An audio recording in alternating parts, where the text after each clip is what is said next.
आणि जैसे ते वैसे जसं आहे तसं होऊन जातं परत तुम्ही कीर्तन संपल्यावर। अरे दिवसातून 1 तास तरी भगवंताचं भजन केलं पाहिजे, भगवंताचं नामस्मरण केलं पाहिजे। माऊली ज्ञानोबाराज सांगतात विषयाचा परिपारू गोड परमार्थ लागे कडू, कडू विषय तो गोडू जीवासी झाला। जो गोड परमार्थ नाही तो आपल्याला कडू लागतो आणि जो कडू विषय संसार तो आपल्याला गोड लागतो। या संसारात सुख आहे का महाराज? या संसारात यात किंचितही सुख नाही। परमार्थ सुख आहे, समाधान आहे, शांती। परमार्थ जर केला तर तुम्हाला सुख मिळेल, समाधान मिळेल। या संसारात किती सुख आहे मला सांगा बरं, सांगत चला, बोलत चला राव, तुम्ही बोलत सुद्धा नाही, निदान माना तरी हलवत जा। याला माना हलवा म्हटल्यावर मला असे करतात, असे कुणी त्यात खालून जस काय यांचा गाथा पाठ आहे का काय। एक जण माझ्या कीर्तनात बसलं महाराज आणि अशी मान हलवायची बरं का सारखी। म्हटलं याचा लयच अभ्यास आहे, अख्खं कीर्तन त्याच्याकडे बघून केलं मी। कीर्तन संपल्यावर म्हटलं काय अभ्यास आहे याचा। माणसं म्हणले कशाचा अभ्यास ना कशाचं काय, बहिर आहे ते बहिर। मला वाटलं ना लयच अभ्यास आहे का काय। एक म्हातारी माझ्यापाशी आली म्हणती बाई तूच का महाराज? म्हटलं हा मीच महाराज। आणि आज तुझंच कीर्तन आहे का? म्हटलं हा आज माझंच कीर्तन आहे। आजचं नाही सांगत बरं का, नाही तर एखादी यायची मला सांगायची।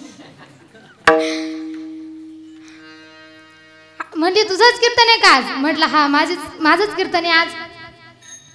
बाई तुझ्या कीर्तन माझी चप्पल हरवली, मला काही सांग, मला नवी चप्पल घेऊन दे। म्हटलं आजीबाई असं करा, जे चांगला माणूस दिसेल का त्याची हाना। मी केली मस्त करीन, तिने खरंच चप्पल हाणली महाराज, खरंच चप्पल हाणली। तिने हाणली माझी हरवली, तिने हाणली माझी हरवली। मी 2 तास शोधली, शेवटी तिच्या पायात पाहिलं माझीच निघली। म्हणलं आजीबाई ही चप्पल तर माझीच आहे। बाई तू तर म्हणली चांगल्या माणसं छान, मला इथं कुणीच चांगलं दिसलं नाही, तूच चांगली दिसली म्हणून तुझी चप्पल हाणली विठ्ठल।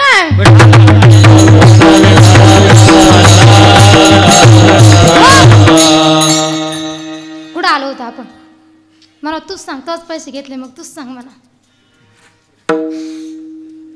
संसारामध्ये किती सुख आहे? संसारामध्ये सुख नाही महाराज, दुःख आहे, केवळ दुःख आहे संसारामध्ये। एक राजा होता बर का। कोण होता? आपल्या गावामध्ये आहे का राजे?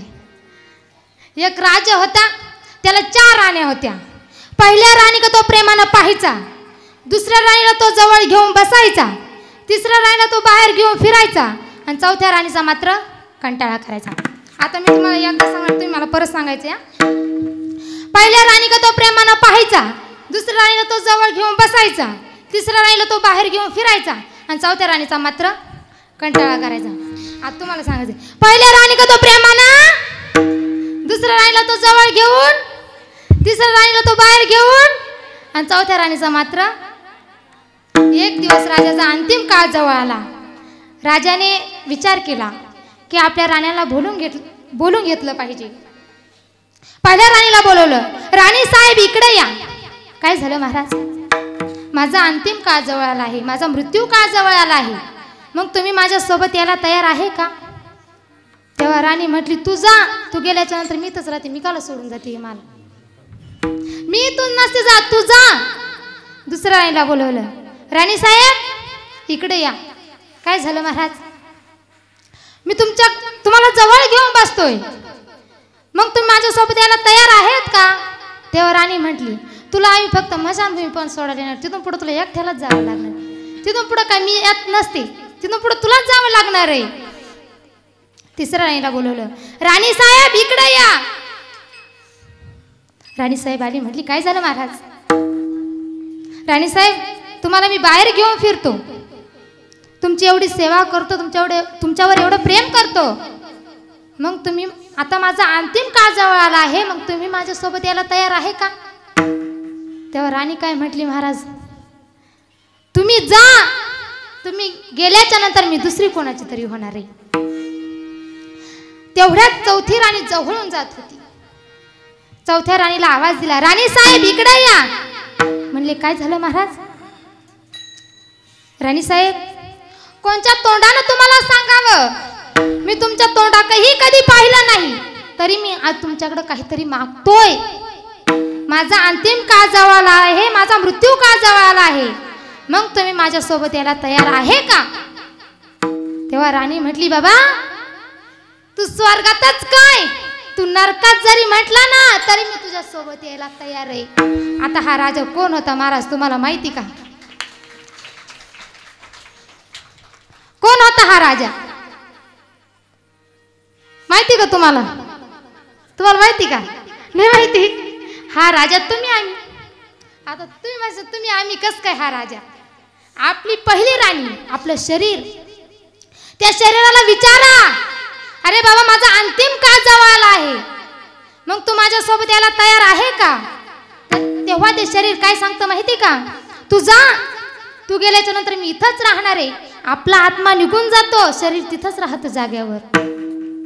आपली दुसरी राणी, आपली दुसरी राणी म्हणजे आपला समाज, आपले पाहुणे रावळे, आपले नातेवाईक. अरे त्या समाजाला विचारा, माझा अंतिम काळ जवळ आला आहे, तू माझ्यासोबत येशील का? तेव्हा ते समाज सांगतो, तुला आम्ही फक्त मशानभूमीपर्यंत सोडवायला येणार आहे, तिथून पुढे तुला एकट्यालाच जावं लागणार आहे.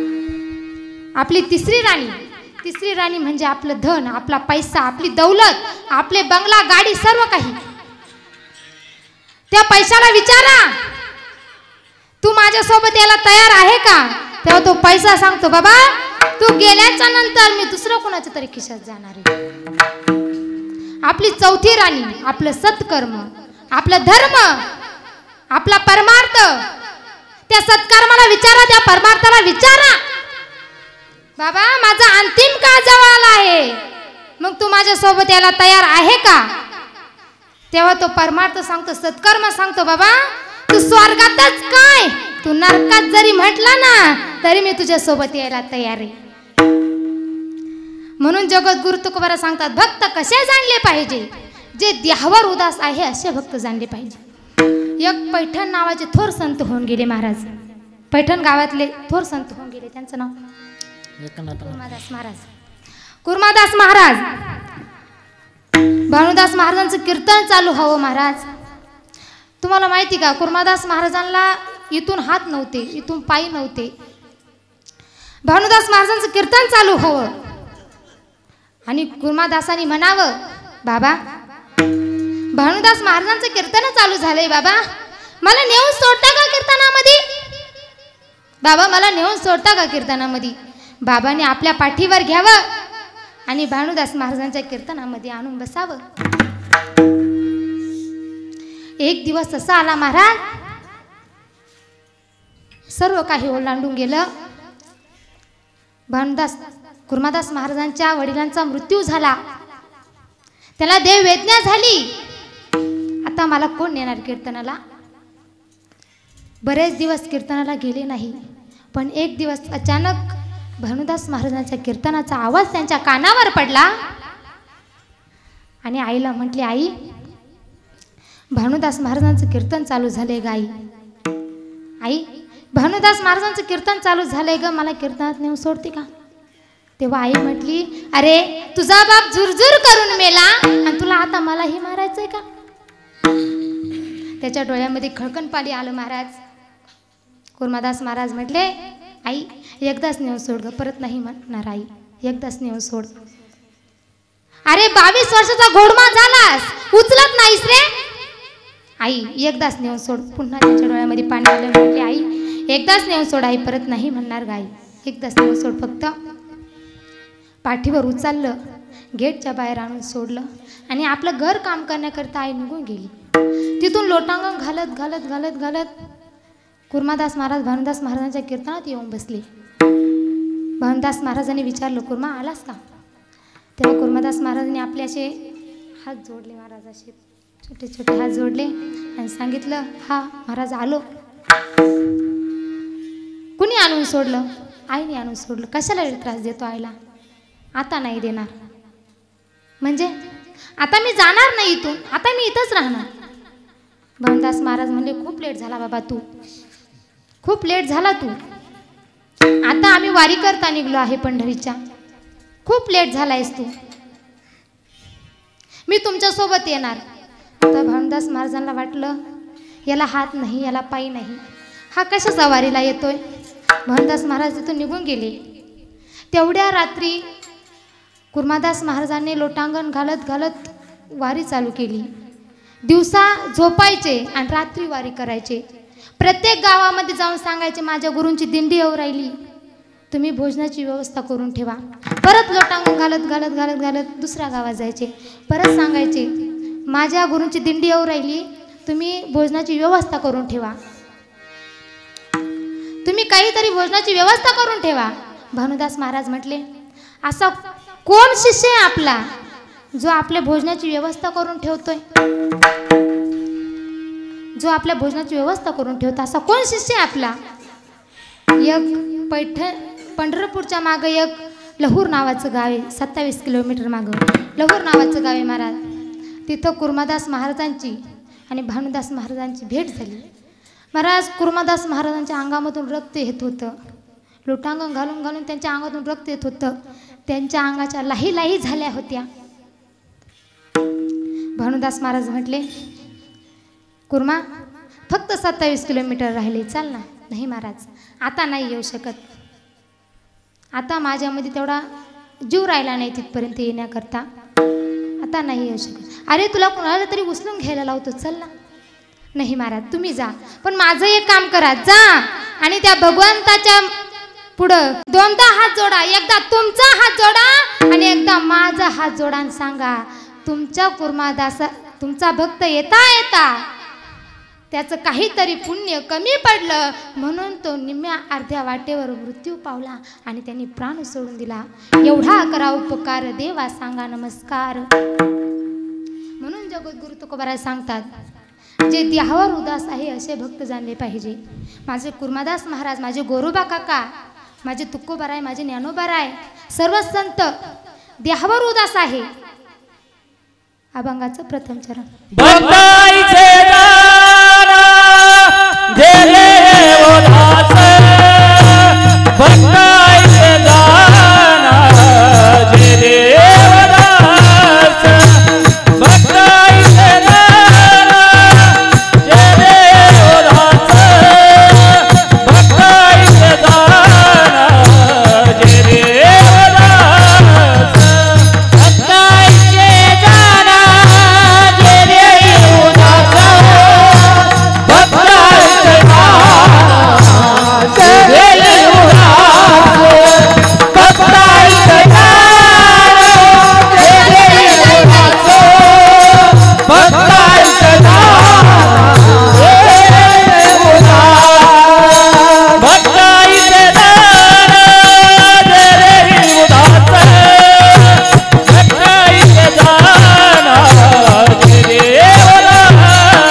उदास गेले अशा पाषाणी वारोनी. जे देहावर उदास असून त्यांना जीवनातली कोणतीच गोष्ट आवडत नाही. न आवडे जन, न आवडे धन, न आवडे माता, न आवडे पिता. आता तुम्ही म्हणशाल की जन म्हणजे काय? हे जन म्हणजे जग महाराज. हे बहु प्रकारचं जग आहे. तुकाराम महाराज सांगतात जग आवडू नये. हे जग बहु प्रकारचं आहे महाराज.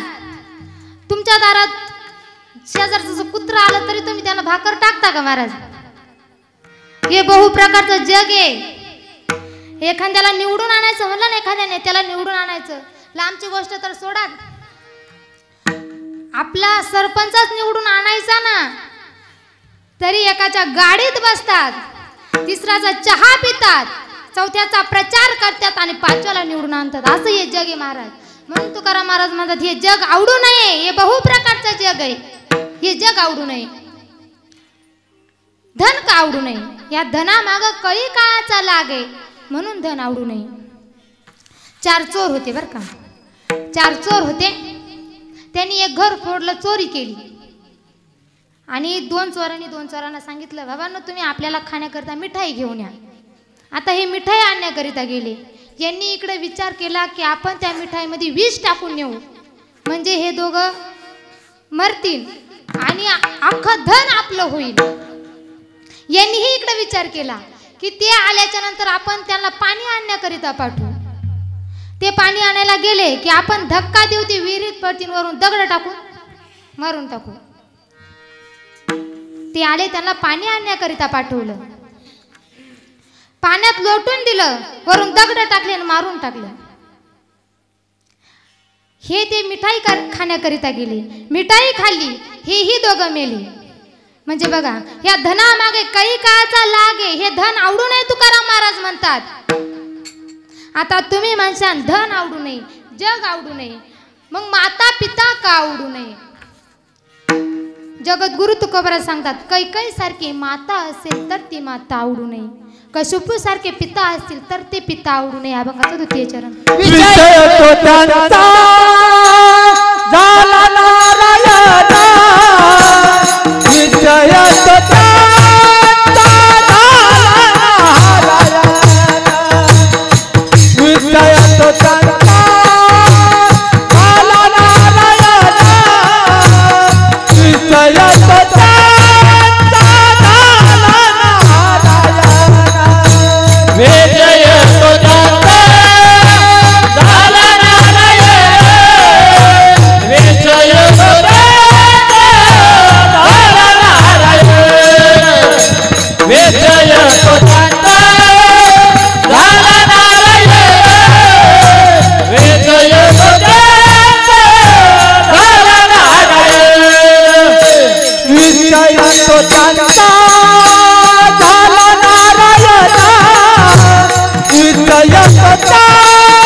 त्यांचा झाला नारायण ना आवडे जन धन माता पिता.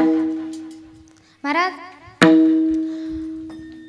अक्रूरजींनी एकदा भगवंताला विचारलं, अरे भगवंता तू खूप भोळा आहेस रे. लोक म्हणतात तू चतुरा तो शिरोमणी गुण लावण्याची खाणी, पण तू खूप भोळा आहेस, तू चतुर नाहीस. तू चतुर नाही, खूप भोळा आहेस तू.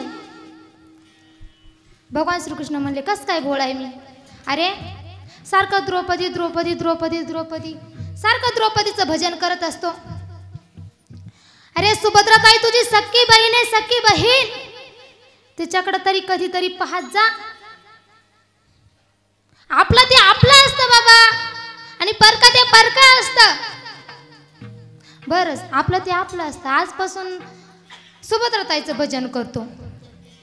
मला काय तुमच्यामध्ये अंतर पाडायचं नाही, पण कधीतरी सुभद्राताईचं तरी नाव घेत जा.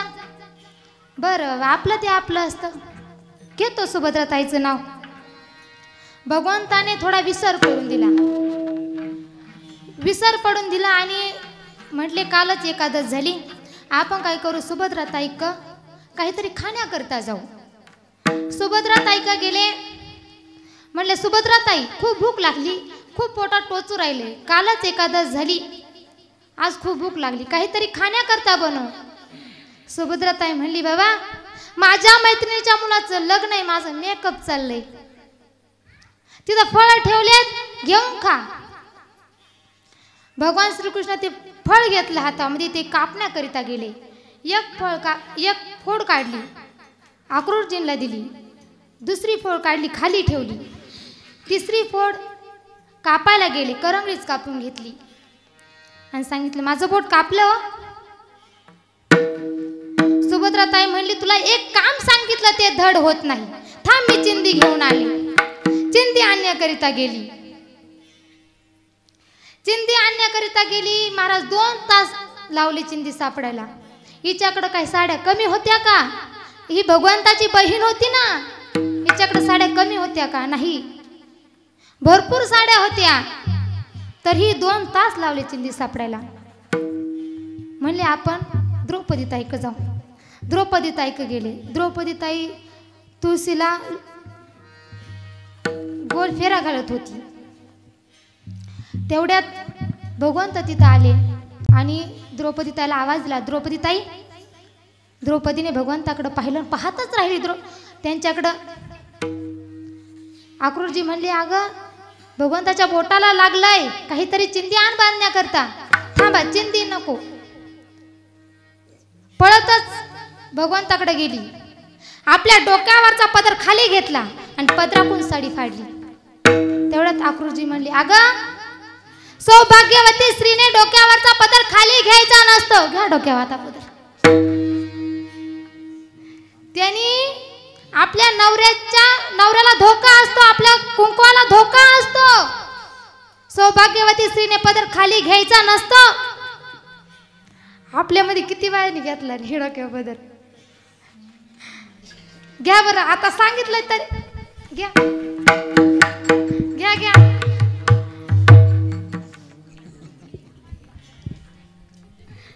घ्या घ्या.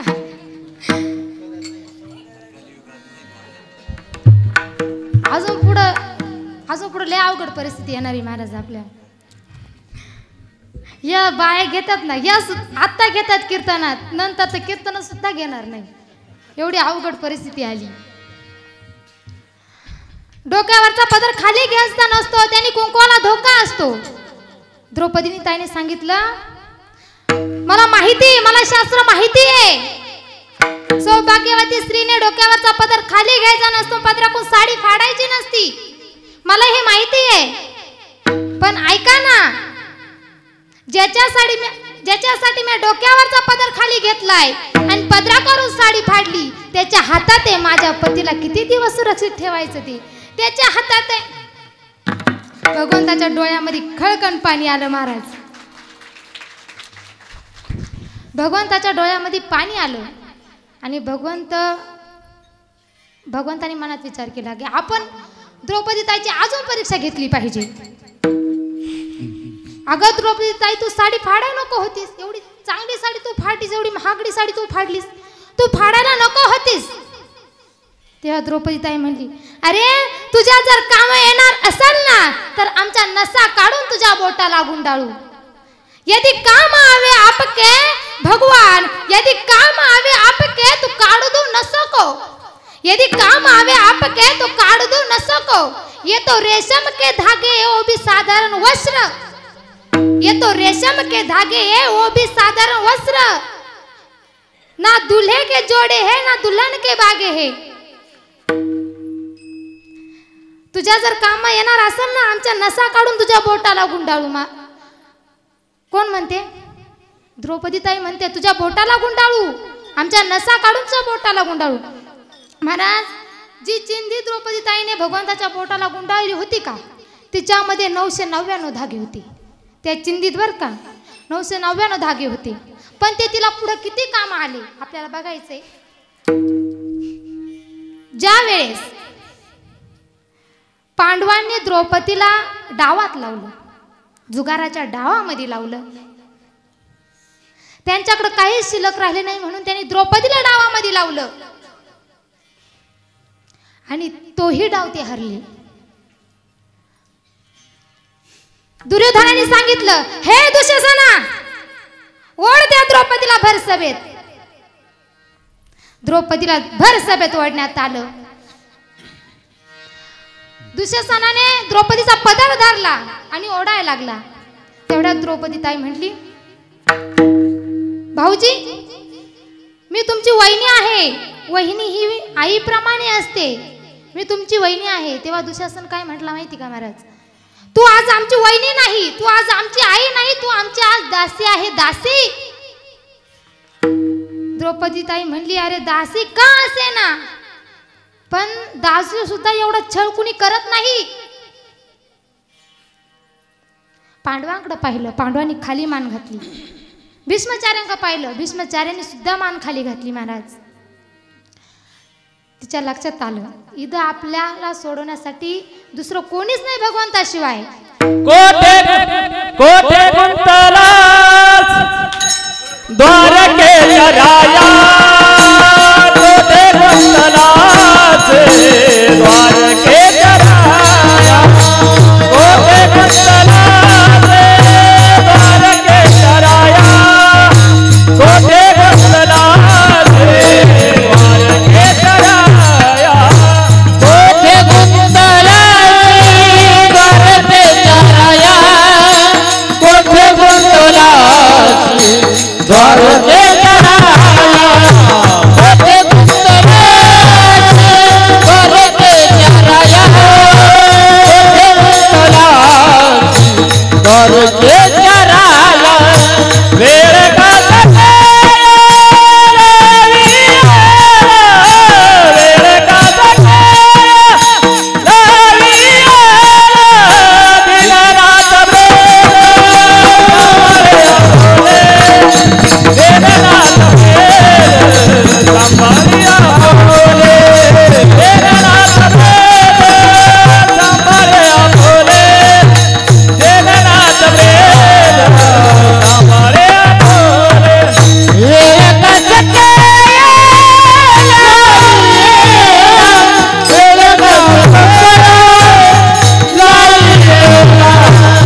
कोठे गुंतलास द्वारकेच्या भरी सभा मो द्रौपदी ठारी भरी सभा मो द्रौपदी ठारी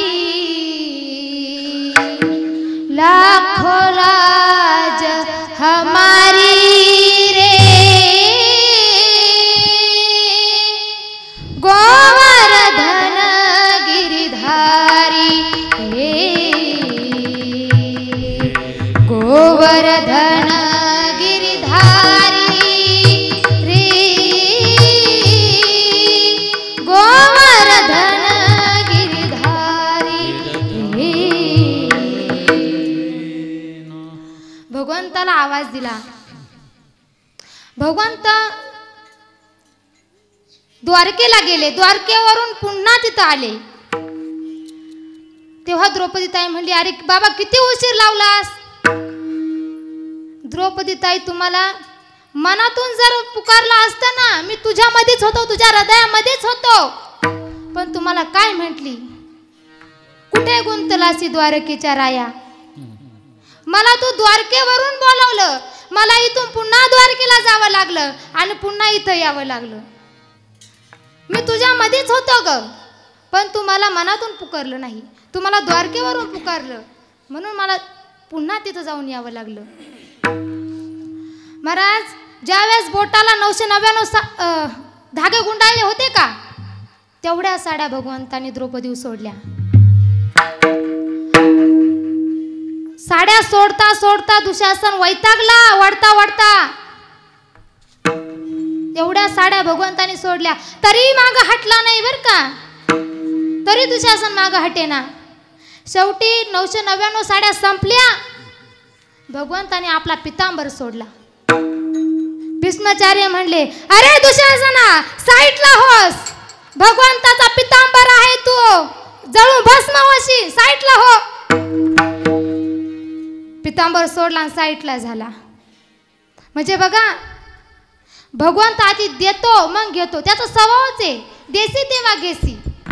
आधी देतो मग घेतो, आधी घेतो मग तो देतो, असा त्याचा स्वभाव आहे. आणि आपल्या भक्ताच्या पाठीमागे तो कायम उभा राहतो, मागे पुढे उभा राही संभाळीत.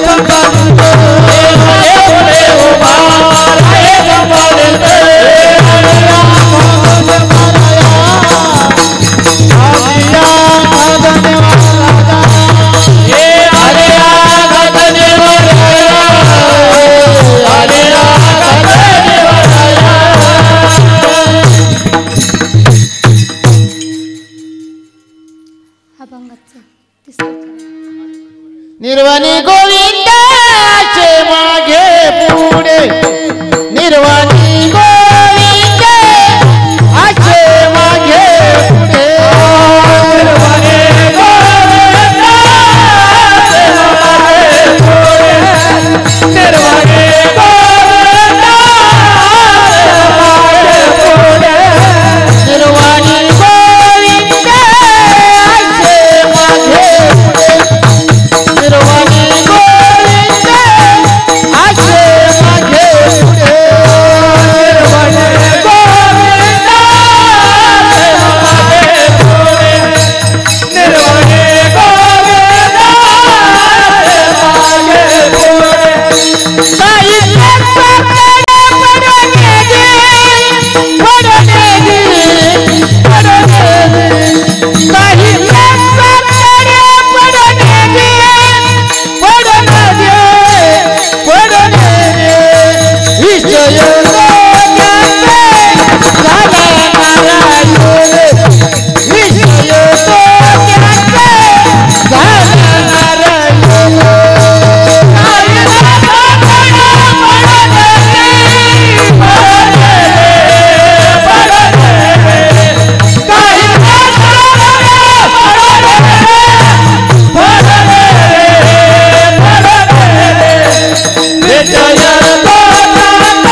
असे मागे पुढे काहीच साकडे पडोने दी. भगवंत आपल्या कायम पाठीमागे उभा असतो महाराज. फक्त तुम्ही भगवंताचं भजन केलं पाहिजे. आपल्या सर्वांना भगवंताचं भजन करायचंय. हात वर. कीर्तन संपलं असं म्हणू नका. अजून 20 मिनिटं आहे अजून. घ्या वर हात.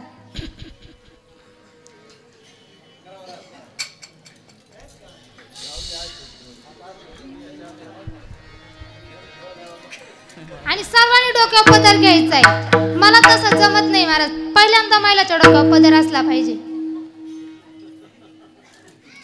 मी प्रत्येक कीर्तनात सांगत असते डोक्यावर पदर घ्या. प्रत्येक महिलाच्या, मुलींच्या डोक्यावर सुद्धा ओढणी पाहिजे. हा,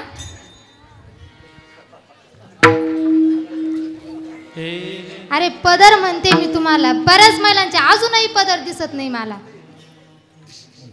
मुलींच्या सुद्धा डोक्यावर ओढणी दिसत नाही.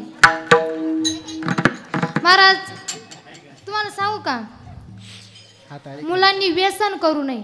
घ्या गडीभर हात खाली. आता तुम्हाला सांगायची गरज आली. मला मी भजन घेणार होते पण तुम्हाला सांगायची गरज आली. मुलांनी व्यसन करू नये ही सगळ्यात महत्त्वाची गोष्ट आहे बरं का. महाराज आत्ताची मुलं कशी आहेत माहिती का, शाळेत जायला लागल्यावर पाण्याची बाटली, माध्यमिक शिक्षण चालू केले तेव्हा चालू केली देशी बाटली, उच्च माध्यमिक शिक्षण चालू केले तेव्हा केली इंग्लिश बाटली.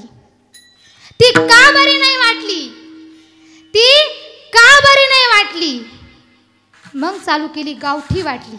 ती बरी वाटली, ती बरी वाटली पण ओव्हरलोडून आतडी फाटली. शेवटी दवाखान्यात गेल्यावर लावली सलाईनची बाटली. तिनेही हाऊस फिटेना, तिनेही हाऊस फिटेना, प्राणज्योत मावळली. घरी आणलं, बॉडी घरी आणली आणि बॉडी समोर लावली गुलाब अत्तराची बाटली. तिने सुद्धा हाऊस फिटेना महाराज. शेवटी सरान रचलं गेलं, त्याच्यावर ती बॉडी ठेवण्यात आली, त्याच्यावर ठेवली रॉकेलची बाटली, ती ओतली, तिथंच सारी हाऊस फिटली. म्हणून व्यसन करू नका महाराज. व्यसन जे माणसं व्यसन करतात का महाराज, बरेच घरं उद्ध्वस्त झाले बरं का. तुम्हाला सांगा ना, आमची सुद्धा परिस्थिती तशीच होती महाराज. तुम्हाला बऱ्याच जणांना माहीत असेल की नाही. पण महाराज आपल्या घरातून जर चांगले मुलं जर जन्माला आले ना महाराज, तर आपली मागची सुद्धा पिढी सुधरत असते. आणि त्याच्यासाठी आईवडिलांना सुद्धा संस्कार तसेच पाहिजे. हा, आणि मुलांनी व्यसन करू नका आणि मुलींनी फॅशन करू नका. सगळ्यात महत्त्वाची गोष्ट आहे फॅशन. म्हणजे तुम्ही दुसरी मी काही म्हणत नाही, तुम्ही असे छोटे कपडे घालू नका, अंगावरून वस्त्र घाला, फॅशन करू नका. ही सर्वात महत्त्वाची गोष्ट आहे. आणि ओढणी प्रत्येक मुलीच्या अंगावर असलीच पाहिजे. शाळेत म्हणा, कॉलेजला म्हणा, पण प्रत्येक मुलीच्या अंगावर ही ओढणी असलीच पाहिजे. आता तुम्ही म्हणशाल आमच्या शाळेला फ्रॉक आहे, मग आम्ही ओढणी कशी घ्यायची. फ्रॉक असू द्या तुमच्या शाळेला, पण शाळेत जाताना डोक्यावरून किंवा अंगावर स्टॉल घेऊन गेलं तर काय होणार आहे. गेलंच पाहिजे ओढणी घेऊन महाराज. तुम्हाला सांगू महाराज, आमच्या संस्थेमध्ये ना आमच्या अंगावर ओढणी राहायची, तरी पण आमच्या ताई डोक्यावर स्टॉल घेऊन जायला लावायच्या. आम्ही डबल ओढणी घेऊन जायचो बघा. अंगावरही ओढणी घेऊन जायचो आणि डोक्यावरही स्टॉल घेऊन जायचो.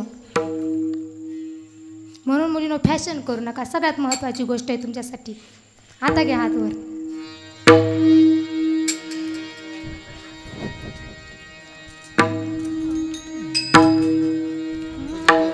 मोरिया रे बाप्पा मोरिया रे, मोरिया रे बाप्पा मोरिया रे, मोरिया रे बाप्पा मोरिया रे, मोरिया रे बाप्पा मोरिया रे.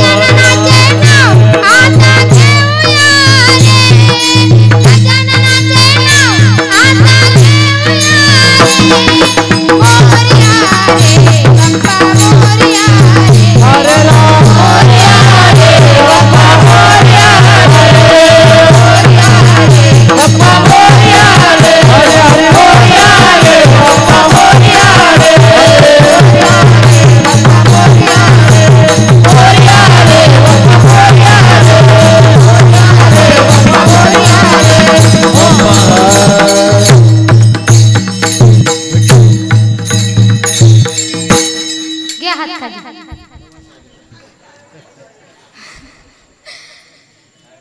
विठोबा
आई-वडिलांची सेवा करा. बरेच महाराज म्हणतात की आई-वडिलांवर बोलू नये. महाराज आता महाराज तुमच्या बुद्धीत आणि माझ्या बुद्धीत खूप फरक आहे. तुमची बुद्धी काही केलं तुम्ही मोठी माझ्यापेक्षा.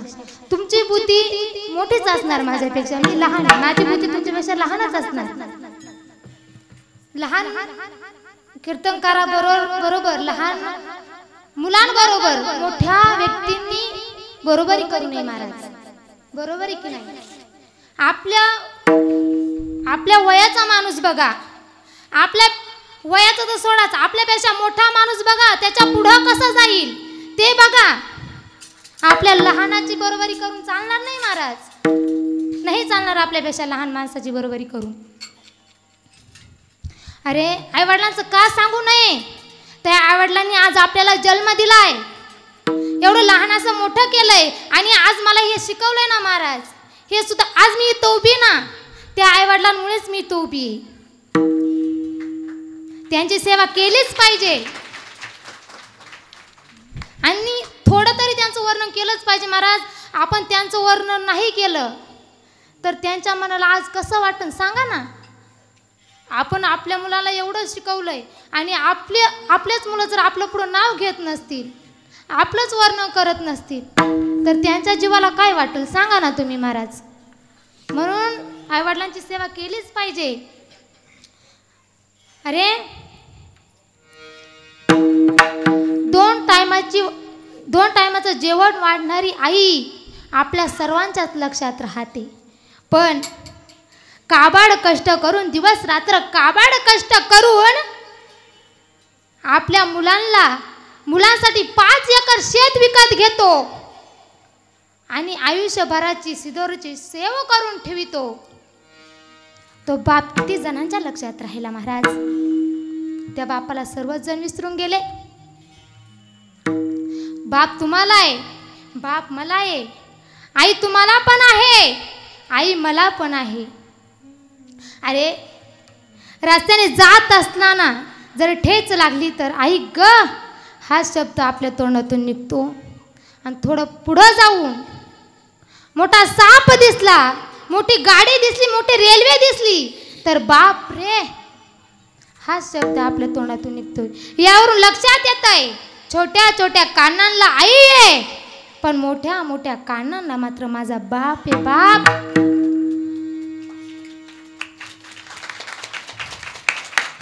आई घराचं मांगल्य आहे पण बाप मात्र घराचं अस्तित्व आहे. माणसं म्हणतात की बाप कठोर असतो. अरे आई मंदिराचा कळस आहे, घराचा कळस आहे आई. पण बाप मात्र घराचा पाय आहे.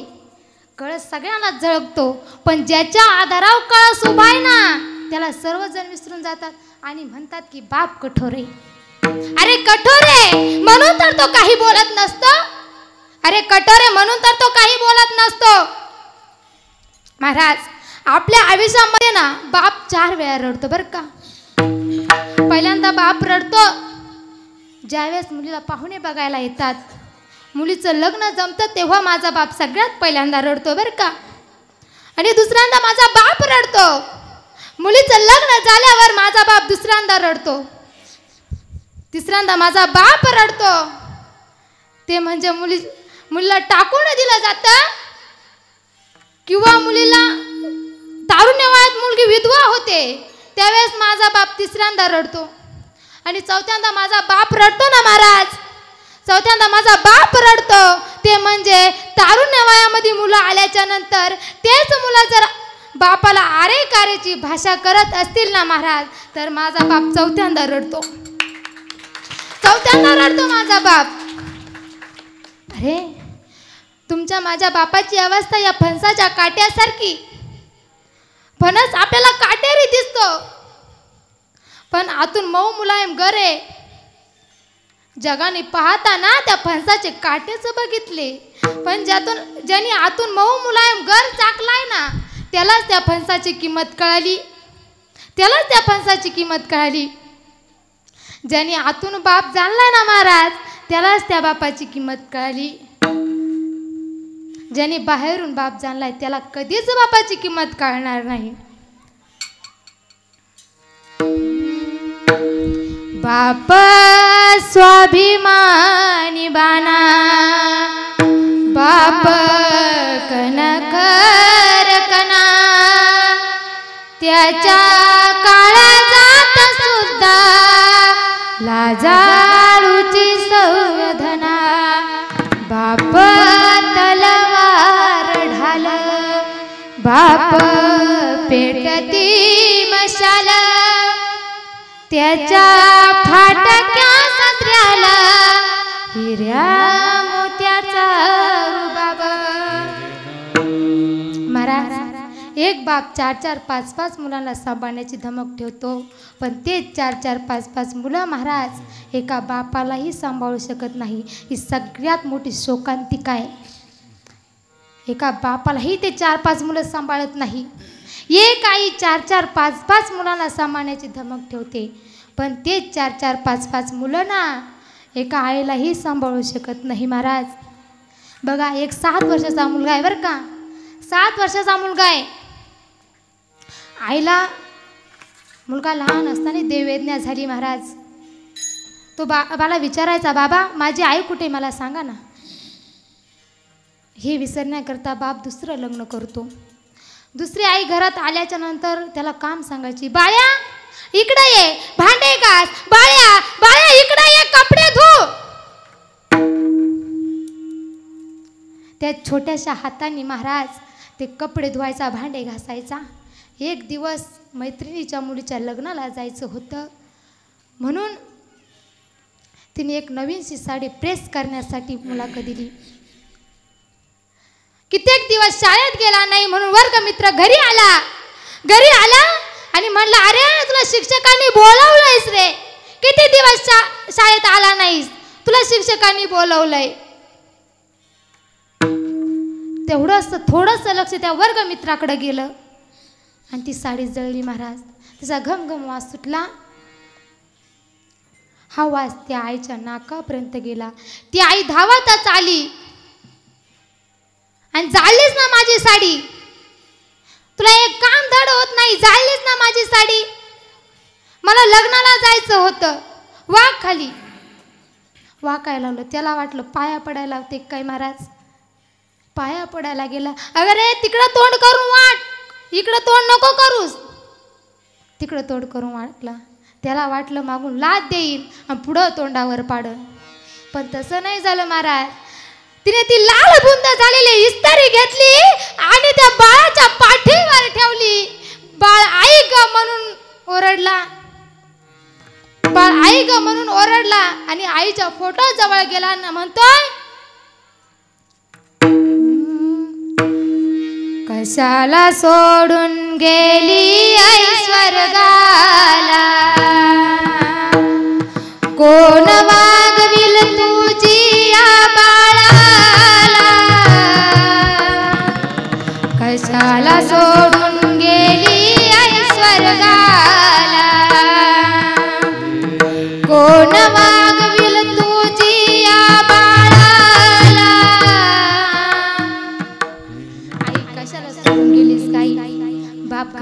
बापाने विचारलं, बाळ्या तुला आई जीव लावते का रे दुसरी? हो मला खूप जीव लावते, फक्त उलट त्या आईपेक्षा ही आई चांगली आहे बाबा, फक्त एवढा फरक आहे, ती आई मला कधी काम सांगत नव्हती, ही आई मला रोज काम सांगते, ती आई मला कधी मारत नव्हती, ही आई रोज मला मारते, फक्त एवढा फरक आहे. महाराज आई वडिलांची सेवा करा. तुम्हाला सांगू का महाराज, तुम्ही जर आई वडिलांची सेवा केली ना, तुम्ही पंढरीला न जाता तुम्हाला पंढरीचं दर्शन झाल्याशिवाय राहणार नाही. न पंढरीला जाता तुमचं दर्शन होईल, फक्त आई वडिलांची सेवा करा. म्हणून सात्विक मुलंच जन्माला घाला महाराज. आपण गज आपल्या मुलांना जीव लावतो, पण ते पुढं कसे होणार आहे याच्यासाठी आई वडिलांनी त्यांना संस्कार लावले पाहिजे. तसे माझ्या छत्रपती शिवाजी महाराजांसारखे मुलं जन्माला घातले पाहिजे, राजे उमाजी नायकासारखे मुलं जन्माला घातले पाहिजे, सीमेवर लढणाऱ्या जवानांसारखे मुलं जन्माला घातले पाहिजे, माझ्या छत्रपती शिवाजी महाराजांसारखे मुलं जन्माला घातले पाहिजे. अरे अरे कुणाला म्हणायचं छत्रपती, अरे कुणाला म्हणायचं छत्रपती, 65 किलोची तलवार वागवतो त्याचं नाव येसाजी, 2000 सैन्याचा कळप करतो त्याचं नाव धनाजी, 2000 सैन्यांना घेऊन एकटा लढतो त्याचं नाव बाजी, हात तुटला तरी लढत राहतो त्याचं नाव तान्हाजी, आणि या सर्वांना मिळून अख्खं स्वराज्य निर्माण करतो त्याचं नाव शिवाजी.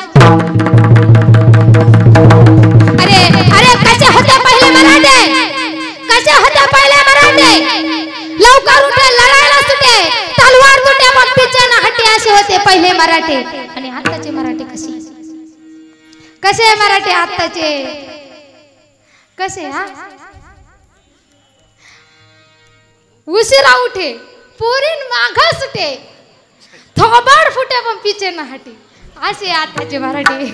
बरोबर आहे की नाही महाराज? ज्या वेळेस शहाजी राजे शिवाजी महाराजांना घेऊन महाराष्ट्रात कर्नाटक मधून महाराष्ट्रात आले, त्यावेळेस त्यांच्या हातामध्ये भगवा दिला. भगवा आपण आपल्या मुलांच्या हातामध्ये काय देतो? मोबाईल. मोबाईल देतो ना. त्यांच्या हातामध्ये भगवा दिला आणि सांगितलं, हा भगवा आपला स्वराज्याचा भगवा, हा भगवा आपला स्वराज्याचा भगवा, हा भगवा आपला महाराष्ट्राचा भगवा, हा भगवा आपल्या श्री रामाचा भगवा, हा भगवा आपल्या श्री विष्णूचा भगवा, हा भगवा आपल्या श्री कृष्णाचा भगवा, हा भगवा आपल्या रणांगणात उतरणाऱ्या जय जय म्हणून घोषणा करणाऱ्या धारकांचा भगवा. हे धारक कोण आहे माहिती का? तुम्ही आम्ही धारक. अरे महाराष्ट्रामध्ये आपल्या देशामध्ये प्रत्येक माणूस जन्मलेल्या माणसाच्या मनगटात रग आणि काळजा धग असती पाहिजे, धग. महाराज छत्रपती शिवाजी महाराजांनो त्यांच्या दुश्मनाचा सुद्धा एवढा विश्वास होता ना, ज्या शाहिस्त खानाची पाचीच्या पोछी बोट उडवली होती छत्रपती शिवाजी महाराजांनी, त्या शाहिस्त खानाची बाई शाहिस्त खानाकडे आली म्हणली, भैया सुनते हो क्या हुआ बेना? भैया मेरी छोटी बच्ची कहीं दिखाई नहीं रही, बहना खेल रही होगी कहाँ पर देखो. नहीं भैया, कुछ देर बाद सुबह के आदमी आए थे, ऐसा लगता है उठा कर ले गए. शाहिस्त खान हसला महाराज आणि म्हटला, अगं ऐक, छत्रपती शिवाजी महाराजांचे मावळे तुझ्या मुलीला नेणारच नाही, आणि नेलं तरी तू निसंकोचपणे राहा, ते तुझ्या मुलीच्या केसालाही धक्का लागू देणार नाही. एवढा विश्वास माझ्या छत्रपती शिवाजी महाराजांना दुश्मनांचा सुद्धा होता महाराज, एवढा विश्वास होता दुश्मनांचा सुद्धा माझ्या छत्रपती शिवाजी महाराजांवर. अरे अरे ज्याला स्त्रीतली बहीण कळाली तो मुक्ताईचा ज्ञाना झाला. ज्याला श्रीतली मैत्रीण कळाली तो राधेकाचा श्याम झाला. ज्याला श्रीतली बायको कळाली तो सीतेचा राम झाला. आणि ज्याला बाईतली आई कळाली तो जिजाऊचा शिवबा झाला. तो जिजाऊचा शिवबा झाला. अरे अरे अंधार पडत चाललाय त्याला दिवा पाहिजे. अंधार पडत चाललाय त्याला दिवा पाहिजे. हा महाराष्ट्र झळकत चाललाय त्याला जिजाऊचा शिवबा पाहिजे. त्याला जिजाऊचा शिवबा पाहिजे. अरे अरे घासल्याशिवाय धार नाही तलवारीच्या पात्याला. घासल्याशिवाय धार नाही या तलवारीच्या पात्याला. शिवाजी महाराजांशिवाय तर या महाराष्ट्राच्या मातीला. या महाराष्ट्राच्या मातीला. अरे अरे घासल्याशिवाय धार नाही तलवारच्या पात्याला. अरे घासल्याशिवाय धार नाही तलवारच्या पात्याला. आणि आद्य क्रांतीवीर राजे उमाजी नायकांशिवाय पर्याय नाही या महाराष्ट्राच्या मातीला. या महाराष्ट्राच्या मातीला. सगळ्यांनाच वाटतं मुलं शिवाजी महाराज जन्माला यावेत पण कुठं? जवळे बाळेश्वर गावामध्ये. वाटतं की नाही? आमच्या गावात जरी आला तरी शेजारच्या घरात ये बाबा, आमच्या घरात येऊ नको. सर्वांनाच असं वाटतं.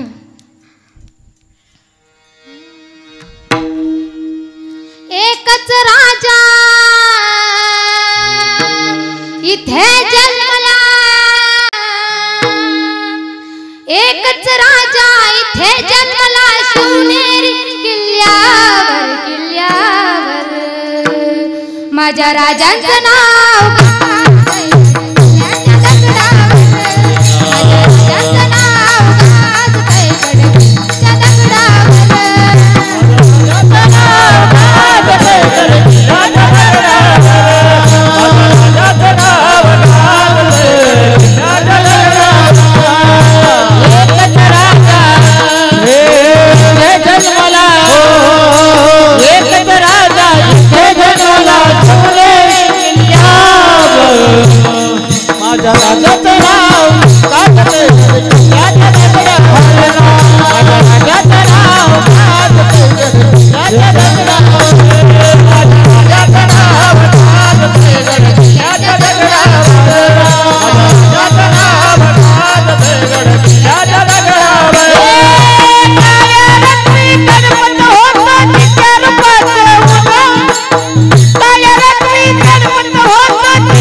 शिवाजी महाराजांसारखे मुलं जन्माला घाला. धर्मवीर संभाजी महाराजांसारखे मुलं जन्माला घाला. आद्य क्रांतीवीर राजे उमाजी नायकांसारखे मुलं जन्माला घाला. क्षत्रिय कुलावतंस सिंहासनाधीश्वर राजाधिराज योगीराज श्रीमंत योगी श्री श्री श्री छत्रपती शिवाजी महाराज की जय. छत्रपती शिवाजी महाराज की जय. छत्रपती शिवाजी महाराज की जय. धर्मवीर संभाजी महाराज की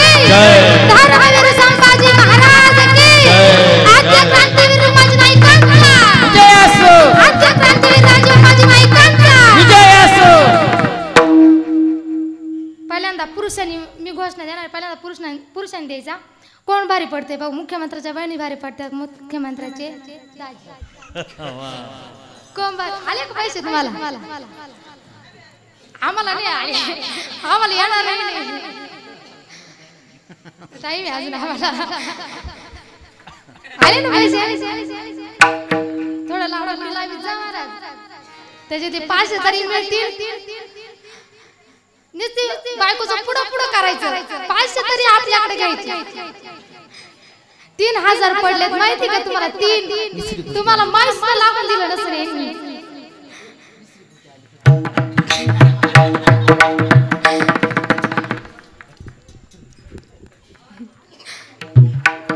पुरुषांनी म्हणायचं कोण भारी पडता? छत्रपती शिवाजी महाराज की, छत्रपती शिवाजी महाराज की, छत्रपती शिवाजी महाराज की, धर्मवीर संभाजी महाराज की, धर्मवीर संभाजी महाराज की. अर्जुन कोण आडू राहिले? हे काय आरडत नाही. आता महिला मंडळ चौ घालू नका महाराज माझी. छत्रपती शिवाजी महाराज की, छत्रपती शिवाजी महाराज की, धर्मवीर संभाजी महाराज की, धर्मवीर संभाजी महाराज की. कोण भारी पडलं? मला तर वाटते महिलाच भारी पडल्या, कारण पोरं जीव खाऊन हाडत होते, दुसरा कोणताच माणूस हाडत नव्हता. महिला पर अख्ख्या पण त्यांनी घोषणा दिली मुख्यमंत्र्याच्या बहिणी. हा विषय का त्यांचा? त्या मुख्यमंत्र्याच्या बहिणी झाल्या. साध्या सुद्धा नाही, आपल्या सरपंचाचा नाही, डायरेक्ट मुख्यमंत्र्याच्या बहिणी झाले. महाराज आजकालच्या महिला लय पुढे गेल्यात, काही राष्ट्रपती झाल्यात. आता एक याच्यामध्ये आमदार म्हणून निवडून आली कर्नाटक मध्ये एक मुलगी बर का, 23 का 24 वर्षाची मुलगी कर्नाटक मध्ये आमदार म्हणून निवडून आली. ती खूप महिला पुढे गेल्यात. आणि आता तर विषयच राहिला नाही, आता तर मुख्यमंत्र्याच्या बहिणीच झाल्या. आता विषयच नाही यांचा. बरं तो विषय सोडून द्या. आई वडिलांची सेवा करा. आपल्या थोर व्यक्तींना कधीही त्यांचं दर्शन घेत जा बरं का. मोठ्या व्यक्तींचं कधीही दर्शन घेत जा लहान मुलांनी, कारण आपण पुढे गेल्याशिवाय राहणार नाही. त्याला आदर देत जा. महाराज एक मुलगा तंबाखू खात होता बरं का, तंबाखू. तेवढ्याच समोरून बाप आला आणि त्याने हात माग घेतला आणि आपल्या मित्राच्या गळ्यामध्ये हात घालून निघून गेला. म्हणला का रे बाबा तू कोण हात माग घेतला? तुलाही घाबरतो तुझ्या बापाला? अरे मी काय घाबरतो का त्याला? नाही, मी काय घाबरत नसतो त्याला, पण त्याला एवढा कंटाळा आहे, त्याला तंबाखू माळायचा कंटाळा येतो, म्हणून तो आरती माझ्याकडे मागतोय, म्हणून मी हात माग घेतला. आपल्या वडिलांचा आदर करीत जा मुलांनो. महाराज मला सांगा, डीजे पुढे नाचण्यात मजा येते का कीर्तनात नाचण्यात मजा येते? ऐकलं का? आपले पोरं कशा पुढे नाचते? आखेच नाचत नाही. जवळ्यामध्ये तुम्हाला सांगा, जवळ्यामध्ये सगळ्या पुरी कीर्तन उभ्या राहायच्या. पोरं नाही बरं का, पुरी सगळ्या पुरी कीर्तन उभ्या राहायच्या. इथं मी पाहते फक्त 2 मुली उभ्या आहेत कीर्तनाला, 2. उद्या सर्व मुलींनी उभं राहिलं पाहिजे कीर्तनात, मुलांनी सुद्धा, लहान मुलांनी.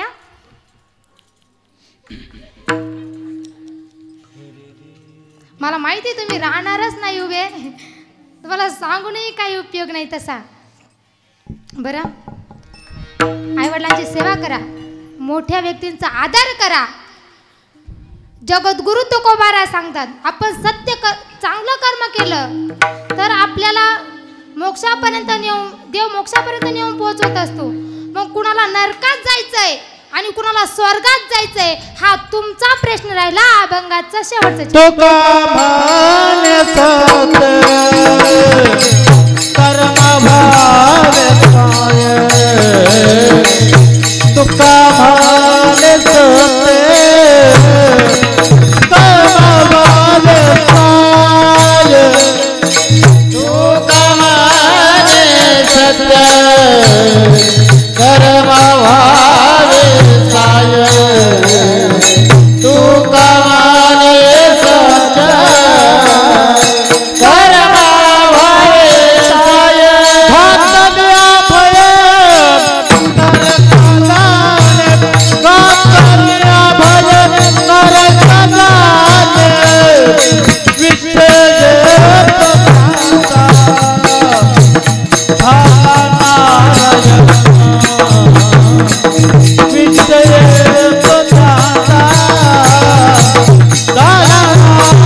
तुळशीची माळ घाला. महाराज काही लोक म्हणतात आम्ही शनिवारची खात नाही, आम्ही सोमवारची खात नाही आणि रविवारची येऊ द्याच, शुक्रवारची येऊ द्याच. इथून एखाद्याने आज उठावं आणि असं म्हणावं की ताई मी आजपासून कट्टर माळकरी होतो. उठावं म्हणावं. मनातल्या मनात म्हणत असतील ताई माळ घालतो पण एवढा महिना थांबा, पुढच्या महिन्यात घालतो, म्हणजे तुम्ही नरकाला जा मला नरकाला पाठवा. म्हणून गळ्यामध्ये पवित्र तुळशीची माळ घाला, कपाळावर गंध टिळा लावा आणि भगवंताची भक्ती करा. झालेली सेवा जन्म देणाऱ्या आईवडिलांच्या चरणी, ज्ञान अमृत देणाऱ्या गुरुवारांच्या चरणी, माझ्या माऊलींच्या चरणी सेवा अर्पण करते आणि सेवेला पूर्ण विराम. ज्ञानेश्वर माऊली महाराज महाराज ज्ञानेश्वर माऊली महाराज ज्ञानेश्वर माऊली महाराज ज्ञानेश्वर माऊली जय बोली ले बेटे बाबुडी राजा महाराज महाराज